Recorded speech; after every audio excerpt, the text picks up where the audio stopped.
आज Doubtnut app download करें। Doubtnut पर अपने सभी गणित, रसायन विज्ञान, भौतिक विज्ञान और जीव विज्ञान के डाउट्स का करो सफाया। बस प्रश्न की फोटो खींचो, एक ही प्रश्न को क्रॉप करो और तुरंत वीडियो सोल्यूशन पाओ। अभी डाउनलोड करें। हेलो दोस्तों, आपका प्रश्न है तटस्थ अवस्था में हाइड्रोजन परमाणु की आयनन ऊर्जा x किलोजूल है। दूसरे से तीसरे कोश में कूदने के लिए इलेक्ट्रॉन को कितनी ऊर्जा देनी पड़ेगी। तो चलिए इस प्रश्न को हल करते हैं। तो दोस्तों, तटस्थ अवस्था में जो ऊर्जा है हाइड्रोजन परमाणु की, इसका मान हमें दे रखा है। ठीक है, हाइड्रोजन परमाणु में जो इलेक्ट्रॉन है, अगर वो तटस्थ अवस्था में है, मतलब सबसे निम्नतम अवस्था में है, तब दोस्तों उसकी ऊर्जा कितनी है, x किलोजूल। ठीक है, तो इसका मतलब ये यहाँ पर आप देख सकते हैं। ठीक है, और लास्ट में सबसे अनंत होता है, तो ये सबसे तटस्थ अवस्था है। यहाँ पर दोस्तों अगर इलेक्ट्रॉन को यहाँ से हमें अनंत पर लेके जाना है, तो यानी x किलोजूल ऊर्जा देनी है। आयनन ऊर्जा मतलब कि इलेक्ट्रॉन आपने क्या करा है, परमाणु से बाहर निकाल दिया है। जितने भी कोश हैं उनमें इलेक्ट्रॉन नहीं है, इलेक्ट्रॉन परमाणु को छोड़ के भाग चुका है। यानी इलेक्ट्रॉन को ये जो तटस्थ अवस्था है, इसके संगत ऊर्जा E1 है। ठीक है, E1 तो तटस्थ अवस्था एक से अनंत तक ले जाने में, अनंत अगर इलेक्ट्रॉन अनंत पे पहुंच गया तभी तो परमाणु से बाहर निकल गया। ठीक है, तो एक से अनंत तक ले जाने में कितनी ऊर्जा की आवश्यकता है, तक ले जाने के लिए आवश्यक ऊर्जा, ले जाने में आवश्यक ऊर्जा का मान कितना है, आवश्यक ऊर्जा, इसका मान दोस्तों x किलोजूल दे रखा है हमें, x किलोजूल है।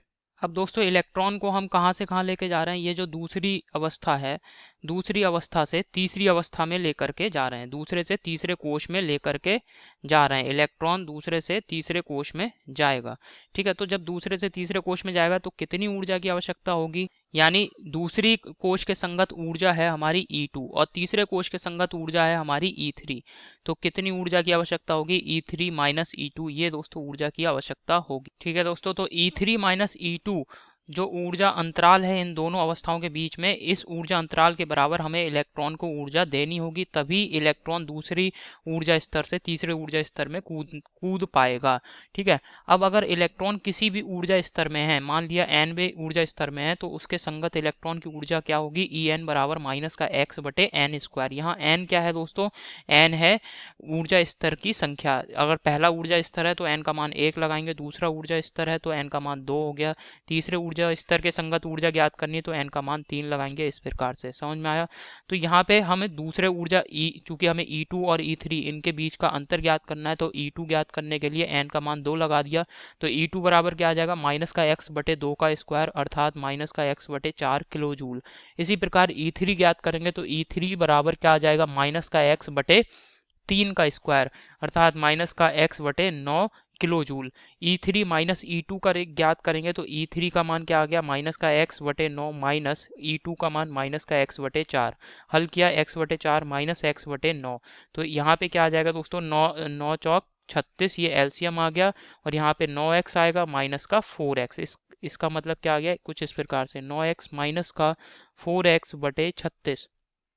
ठीक है, तो हल करेंगे तो E3 माइनस E2 क्या आ गया, 5x बटे 36 किलोजूल। अतः दूसरे से तीसरे कोश में कूदने के लिए इलेक्ट्रॉन को 5x बटे 36 किलोजूल ऊर्जा देनी होगी। इस ऊर्जा को अवशोषित करके इलेक्ट्रॉन क्या करेगा दोस्तों, दूसरे से तीसरे कोश में कूद जाएगा। तो अब यहाँ विकल्प देखते हैं। पहले विकल्प में दे रखा है 5x, ये गलत विकल्प है। दूसरे विकल्प में दे रखा है x बटे 6, ये भी गलत विकल्प है। तीसरे विकल्प में दे रखा है 7.2x, ये भी गलत विकल्प है। चौथे विकल्प में दे रखा है 5x बटे 36, यह बिल्कुल सही विकल्प है। तो आशा करता हूँ आपको ये समझ में आया होगा। धन्यवाद। कक्षा 6 से 12वीं से लेकर नीट, IIT, JEE वो एडवांस के लेवल तक 1 करोड़ से ज्यादा छात्रों का भरोसा। आज ही डाउनलोड करें डाउटनेट ऐप या व्हाट्सएप करें अपने सारे डाउट्स 8400 400 400 पर।